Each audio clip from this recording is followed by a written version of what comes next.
read the information by each location and by each employee's name. In this task, we'll take the information we have created and use formulas on each worksheet to see how many boxes we need to order for each location to facilitate the move.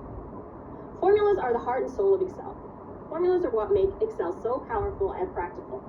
There are a lot of formulas that can be used within Excel, but beginners need to get the basics down first before they can move forward.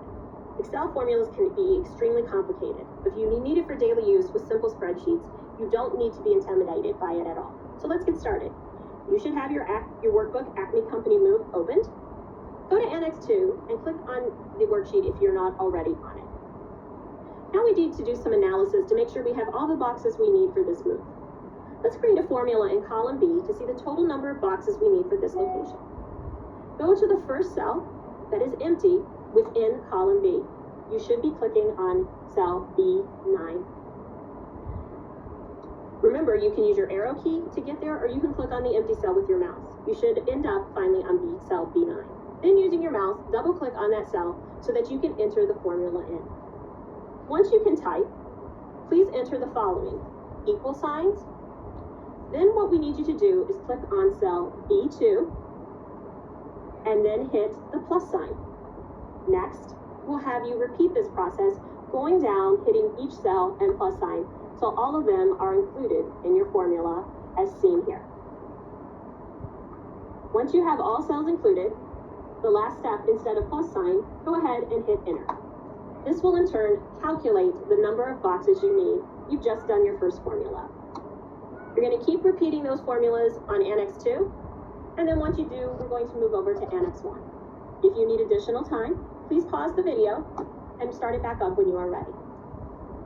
Now we're going to move over to Annex 1 and complete the same process.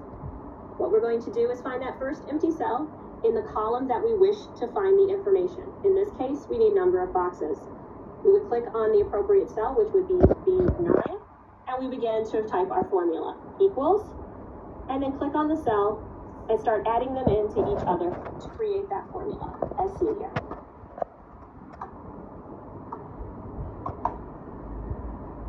If you do that correctly, you should have 37 boxes are created for Annex 1. Now that you've done that, please create the same formula and do the same for corporate, getting the number of boxes that you've used in each of the other worksheets. If you need some additional time, please stop the video and resume when you are ready. Once you complete that formula, you should see that we need 91 boxes to complete the move for the corporate building alone. Next, we can come up with a total amount of boxes the Acme Company will need for the move. In this case, we will need to work with all three worksheets that we have. Go to the corporate worksheet and click on cell B18, located directly here. Now now what we would like to do is always remember, when creating a formula, you always start with the equal sign. Once we do that, we're then going to go ahead and click on the final total of boxes that we needed for corporate at this time, such as this. Finally, we're going to hit plus.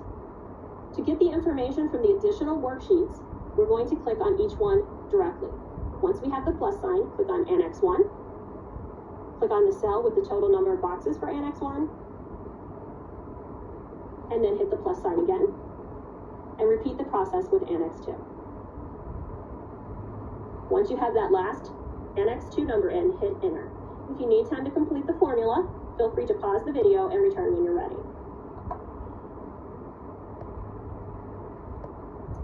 Once you complete your formula, the final total number of boxes the Acme Company will need for their move is 169 if you did this correctly.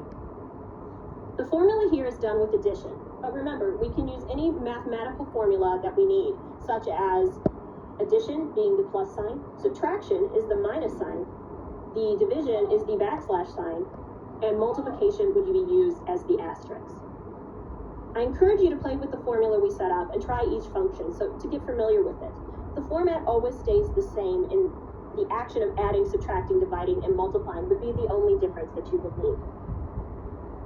Congratulations, you've now concluded this task.